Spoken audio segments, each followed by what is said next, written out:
Gracias una vez más por compartir con nosotros esta 14ª entrega de todos y cada uno de estos temas que de alguna manera elaboramos y trabajamos para lo que es la garantía, si se quiere, del conocimiento de cuestiones tan importantes como las que tienen que ver con el contenido de esa plataforma de principios que ha articulado el legislador dominicano en el ámbito de lo que es el procedimiento penal. ¿Qué vamos a ver en el día de hoy en relación a ello? Bueno, vamos a ver el tema relacionado con la igualdad de las partes. ¿Cuáles son las consideraciones de importancia que vamos a precisar en ese sentido?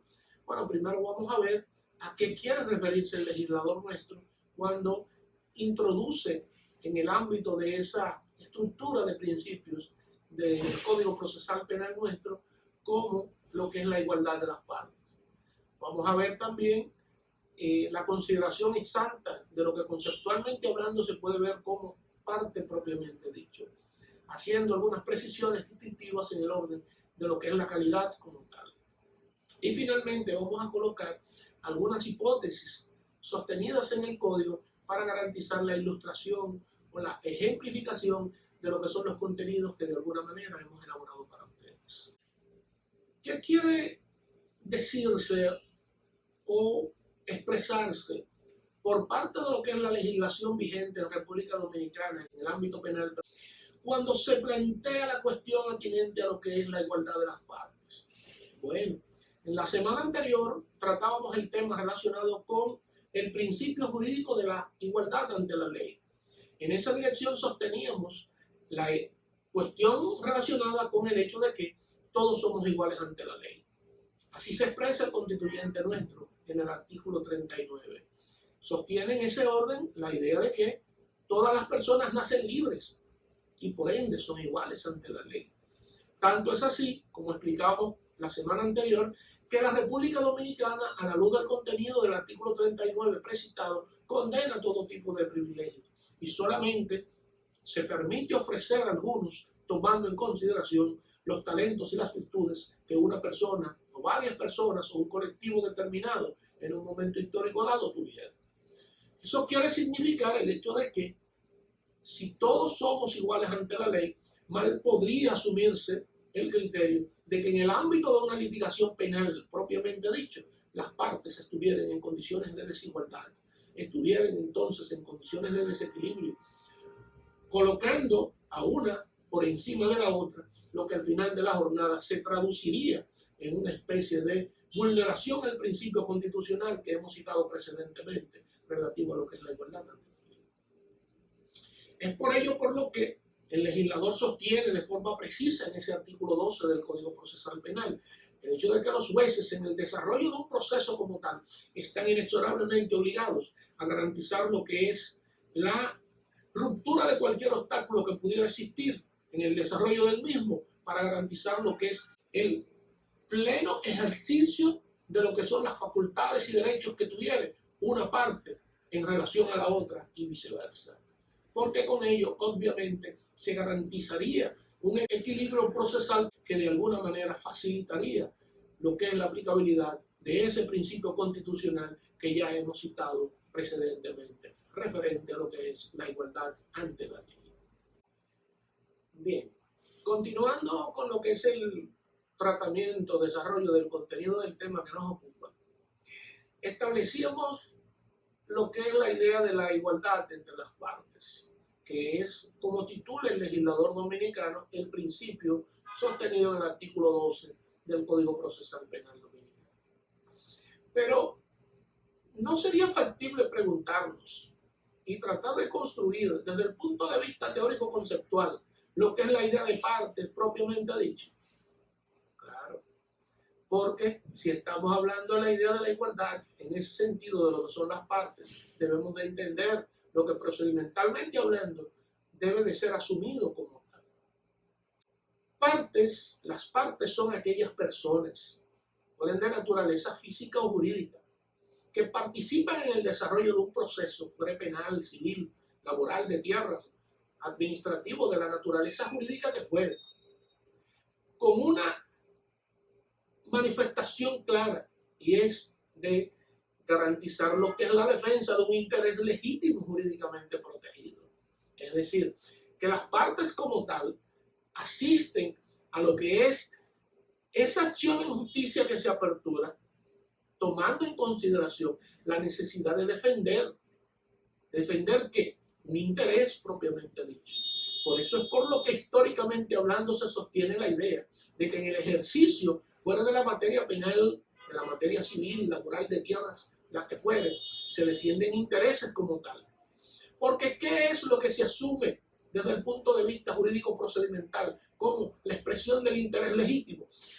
Doctrinalmente hablando, se plantea en ese sentido que el interés legítimo no es otra cosa que esa ventaja, ese beneficio apreciable en dinero o también de orden moral que tuviera una persona en un momento determinado.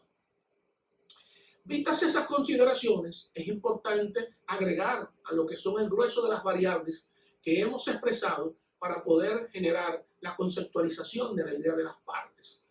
En ese sentido hay que tomar en cuenta que esas personas de naturaleza física o moral que participan en el desarrollo de un proceso de la naturaleza jurídica que fuere, tendentes a lo que es la defensa de un interés legítimo jurídicamente protegido, tienen como punto de partida una calidad persistente. En esa dirección, aprovecho la oportunidad para generar una distinción a propósito de lo que es la idea, de lo que es la calidad como tal. ¿Qué significa tener calidad? Es lo mismo decir yo soy parte en un proceso que decir tengo calidad. Históricamente hablando, se han tratado los puntos de forma indistinta. Es decir, como si se tratase de cuestiones que, independientemente de que estén relacionadas, constituyen la misma cosa. Y no es así. No llegamos a la condición de partes sin tener una calidad persistente. Sin embargo, podemos tener calidad y no ser parte de ningún proceso, fuera penal, civil, de tierras o de la naturaleza que fuere. ¿Por qué? Porque tener calidad es expresión de un título. Ese título en virtud del cual nos asumimos en un acto procesal determinado o en una actuación en justicia. Podemos ser, independientemente de la apertura de una acción en justicia, podemos ser acreedor, podemos ser deudor, podemos tener la calidad en un momento dado de tutor, de herederos. Sin embargo, al no haberse aperturado un proceso determinado tendente a lo que es el reclamo de algunos de los derechos que cualquiera de estas personas pertuviere, no puede decirse todavía que son partes como tales, porque aún no se ha generado ninguna confrontación tendente a lo que es la defensa del interés legítimamente protegido que de alguna manera articula el legislador común. Continuando con el tratamiento del tema relacionado con la igualdad de las partes, habíamos significado en el introito que íbamos a presentar algunas hipótesis para garantizar, a título de ilustración, lo que tiene que ver con la necesidad inexorable de garantía de ese principio jurídico denominado como de igualdad entre las partes. Imaginemos el caso de que en un proceso penal determinado el Ministerio Público decida acogerse al criterio de oportunidad reglado en los términos de lo que disponen los artículos 34 y siguientes hasta el 36 de la normativa procesal penal en República Dominicana. ¿Qué sucede en esa situación? Se plantea jurídicamente hablando en ese sentido que el Ministerio Público debe de acogerse al criterio de oportunidad reglado, tomando como punto de partida la idea de un criterio objetivo, general y sin discriminación, porque de no ser así, podría estar vulnerando los derechos de cualquiera de las partes en el proceso común. Imaginemos entonces que él decide, frente a varios imputados que califican para que se les aplique el criterio de oportunidad reglado y que él sencillamente decida cogerlo respecto de uno en desmedro de los otros. ¿Qué situación se presentaría en esa dirección? Bueno, se presenta una especie de vulneración al derecho que tienen los restantes imputados de ver prescindida, de ver extinguida la acción penal pública en su beneficio, tomando en consideración el carácter sesgado, si se quiere, y poco objetivo de cómo el Ministerio Público, en esta hipótesis que construimos, ha asumido el criterio de oportunidad. ¿Cuál sería entonces la solución a esa situación que estamos planteando? Bueno, el código plantea en ese sentido la posibilidad que tienen tanto la víctima como el imputado de asumir lo que es el criterio de la objeción. En el plazo de 3 días puede el imputado, en esa virtud, incoar ante los ojos del juez de la instrucción, es el juez competente para garantizar lo que tiene que ver con el control y respeto de las garantías constitucionalmente aceptadas en beneficio de las partes, poder en ese sentido lograr que se rompa con ese desequilibrio procesal que ha asumido el Ministerio Público en la medida en que se ha resistido a asumir el criterio de oportunidad arreglado en su beneficio. En esa virtud, entonces, el juez de la instrucción fija una audiencia y conoce los detalles del proceso y decide en ese sentido si ha lugar o no a la preservación de la decisión dictada por el Ministerio Público o sencillamente a ordenarle el hecho de que asuma el criterio de oportunidad arreglado frente a los restantes imputados que de alguna manera se entiende tienen calidad o califican más bien para poder beneficiarse de ese criterio. Otra situación que queremos presentar en relación a lo que es la idea de la igualdad entre las partes es la que tiene que ver con las disposiciones establecidas en el artículo 286 del Código Procesal Penal Dominicano. ¿Relativas a qué? Relativas a las denominadas proposiciones de diligencias.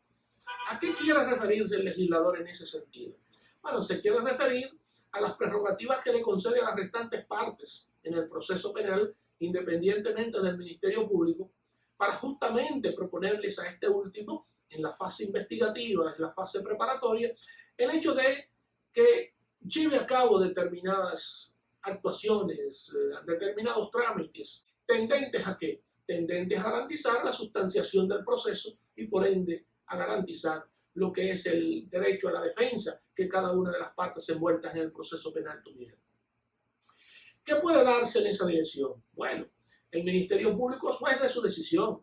Si él entiende que las propuestas sostenidas por las restantes partes en el proceso son útiles y pertinentes al desarrollo del mismo, bueno, pues las acoge y las ejecuta.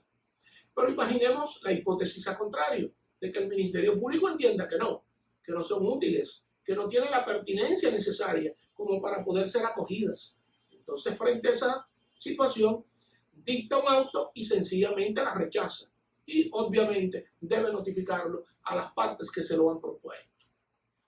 ¿Qué situación de conflicto se presenta en el marco de la hipótesis sostenida? Bueno, se presenta algo parecido a lo que decíamos precedentemente respecto del criterio de oportunidad arreglado y la objeción que tiene en ese sentido tanto la víctima como el imputado para poder romper, si se quiere, con la decisión dictada por el Ministerio Público.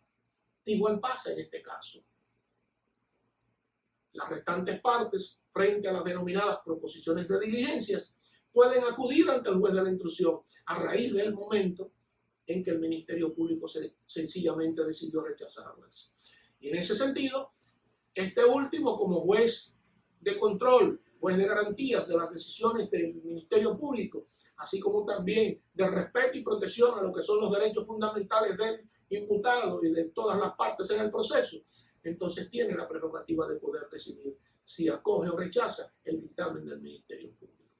Si lo acoge, pues se queda el asunto donde está. Ahora, si lo rechaza, conmina al Ministerio Público a que ejecute las tramitaciones, las diligencias que sencillamente las restantes partes en el proceso penal les han solicitado en un momento determinado, para garantía, como decíamos precedentemente, de lo que son los derechos de defensa de las mismas. En consecuencia, amigos que nos escuchan y nos ven semanalmente por este su programa Derecho y Más, he aquí las consideraciones, si se quieren, más importantes de lo que tiene que ver con el título que nos correspondía abordar en la tarde de hoy, relacionado con el principio jurídico de la igualdad entre las partes. Solo nos queda, en ese sentido, darles las gracias por sus atenciones y sencillamente invitarlos nueva vez a que en una próxima entrega estén con nosotros por este su programa Derecho Más. Hasta la próxima.